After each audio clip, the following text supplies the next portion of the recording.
So the owner of Miss Universe is a trans woman, meaning that he is a man who identifies as a woman, who has gender dysphoria, who has had work done. And so there's headlines like this: transgender businesswoman buys Miss Universe pageant for 20 million. And it says, this CEO's from Thailand. It says that he's the first woman to own a global beauty pageant. So what bothers me about headlines like this, other than the fact that it's not true, um, is that how can we be so adamant and excited about these firsts for women if men can just identify it as women and then take the win, take the first. I'm gonna play his video and his speech, but first I want to go back in time for a moment. And for those of you who get hives from seeing Democrats or something, you're just gonna have to suck it up with me for a moment, because I think that this will make a valid sort of point.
So I don't know if we're gonna watch any more of that, but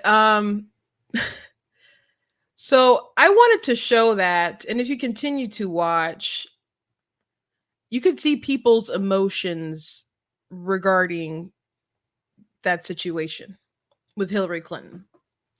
People are obviously very excited. People are emotional. There's women crying. It was a good video. It was a very good video. I mean, they made her campaign such a huge thing about shattering the glass ceiling and her being the first, and they were saying her story instead of history. But though they did have a history sign, but so people were so excited, and I even heard commentators who were conservative, folks on the right, who would not vote for her, saying that that was still a great moment and it still gave them an impact, and it was well done. I'll give it to them, as game will recognize game in that situation. um I get that. Now, me personally, I don't feel like I need to see a woman or someone else of my gender or ethnicity to accomplish something first to feel like, yeah, I can do it. My dad just didn't impart, well, my parents, but I'll say particularly my dad, just never really imparted that into us. It was like, you're a bar, you can do anything. Like, that was the attitude. You can do anything because you can do anything as an individual. Like, you are capable of it. Not women are capable of anything. Not black people are capable of anything. Not it was, you are capable of anything. I feel very empowered as an individual and as bar. my dad would say, I believe in bar supremacy. People all excited about Kamala Harris. Like, I totally get people feeling that way. That's just not the way that my mind or brain works, or how I've been brought up. But I can be very encouraged by particular stories, though.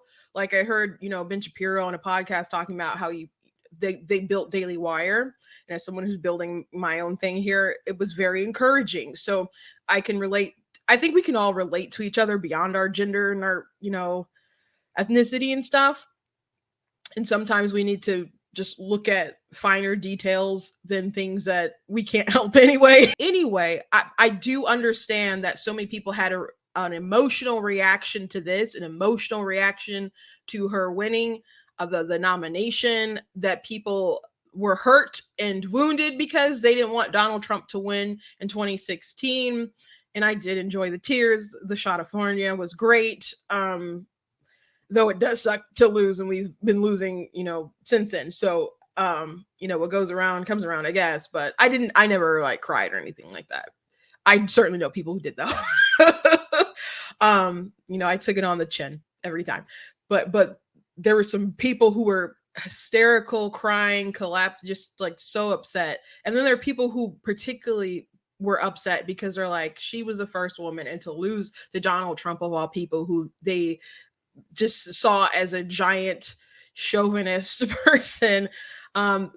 It really was devastating for so many people. So my point in bringing this up with Hillary Clinton, the big glass ceiling, and she talks about breaking the glass ceiling and the importance of being the first, female nominee. And I'm not gonna play the rest. There's still like about a minute and a half, and I think we've had enough. I think you guys get the point.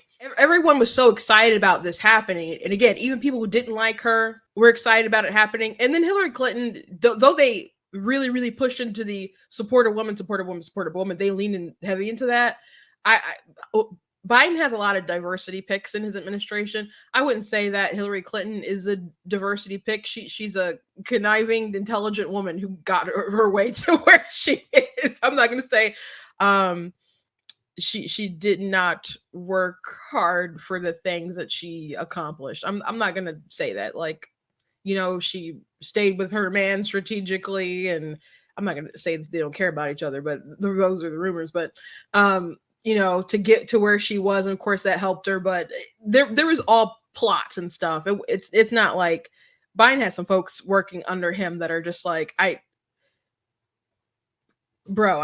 know you were checking off boxes. So I'm not going to say that was the case with Hillary Clinton. So many people felt so empowered by that moment with Hillary, and to see that glass shatter, because you have all these men and she's nominated, and they were all pretty certain that Donald Trump was going to lose and she was going to be the first female president.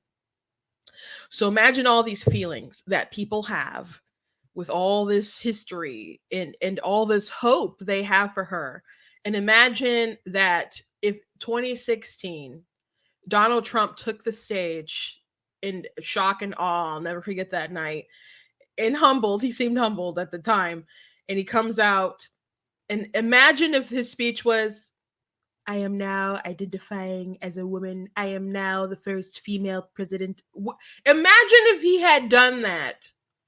Now, people would have said that's so disrespectful, etc., and they wouldn't have gone along with it. They would have said it was a joke, etc. But but let's assume that he got treated like everyone else who's trans in the media today, when they're like, oh, stunning and brave, and all of a sudden those feelings and emotions people had about Hillary Clinton and breaking that glass ceiling and really truly wanting a woman to be president. And imagine if Trump was like, nah, I'm the first female president.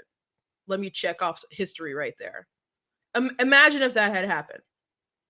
So my point in mentioning all that is there's just really no point in being excited for women having achievements if a man can just come in a dress, grow out some hair, put some extensions or whatever, getting some boobs, taking some hormones, and saying women can do this thing.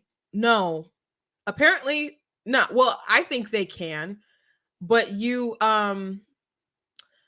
undercutting some woman's future achievement by you pretending to be a woman or claiming to be a woman is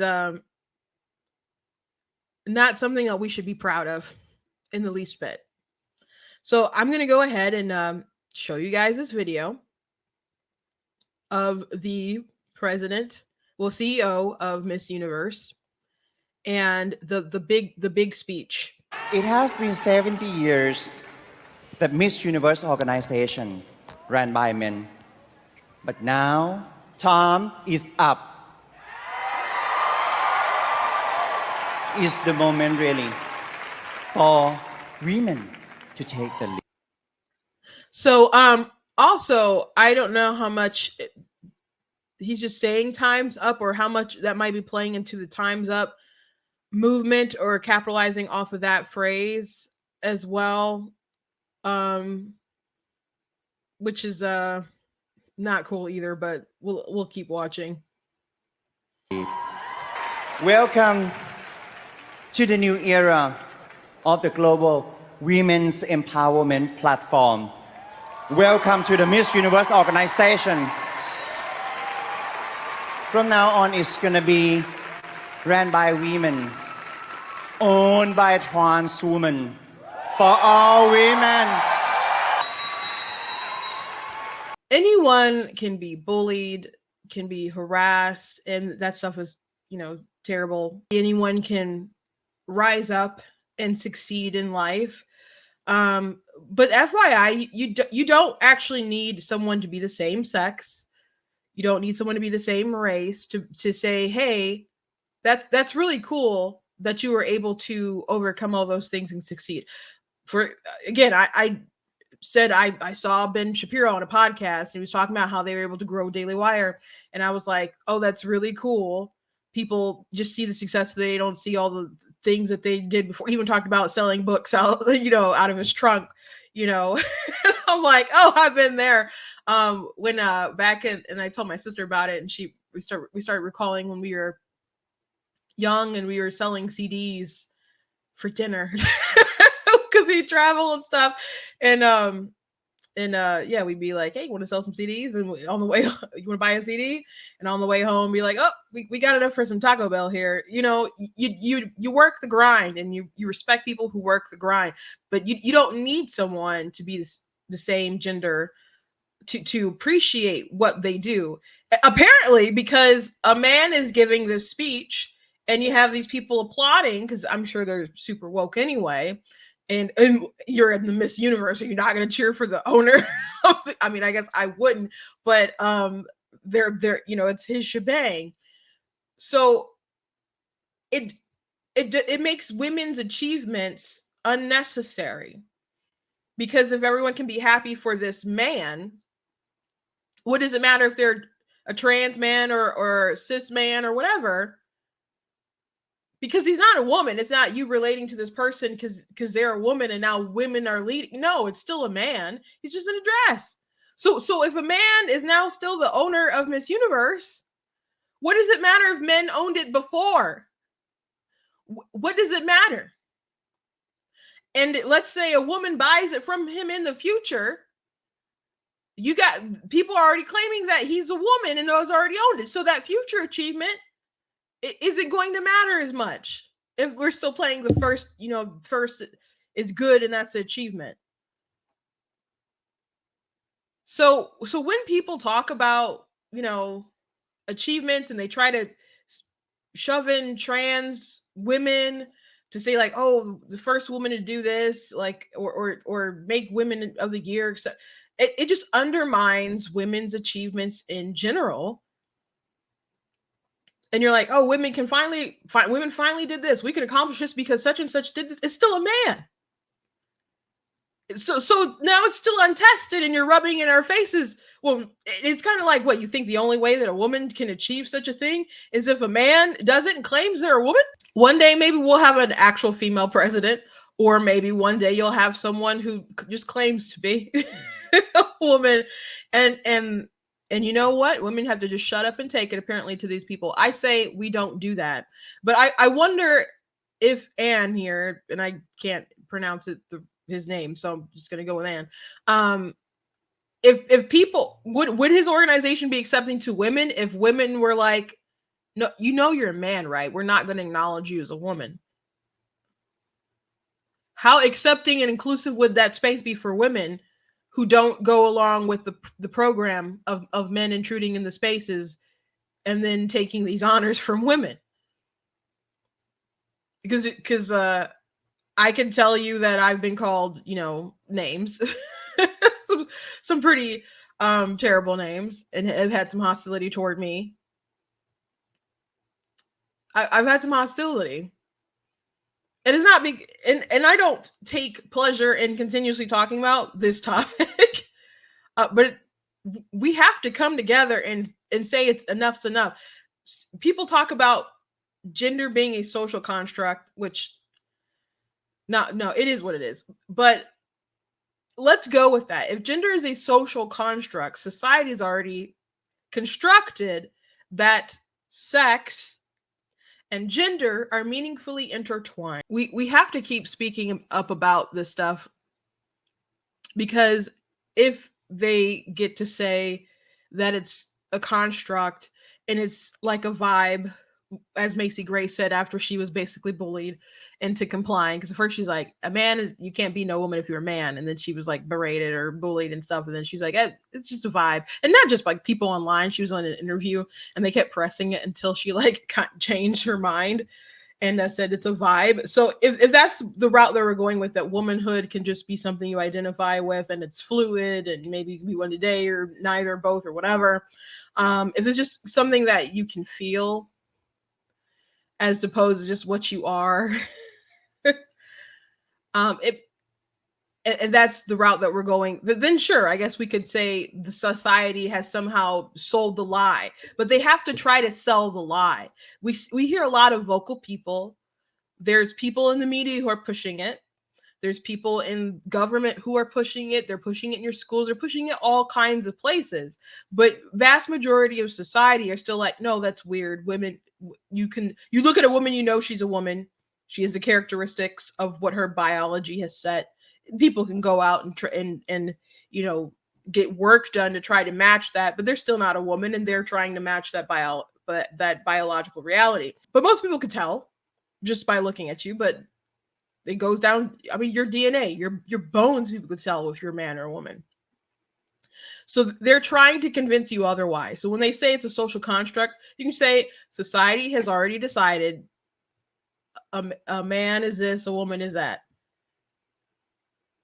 And you're trying to inject all this stuff on TV and pop culture and in schools, because you are trying to make it a social construct and convince everyone else of the lie that you're trying to sell. And I assure you, there's a lot of loud people with a lot of power, unfortunately, but we are still the majority.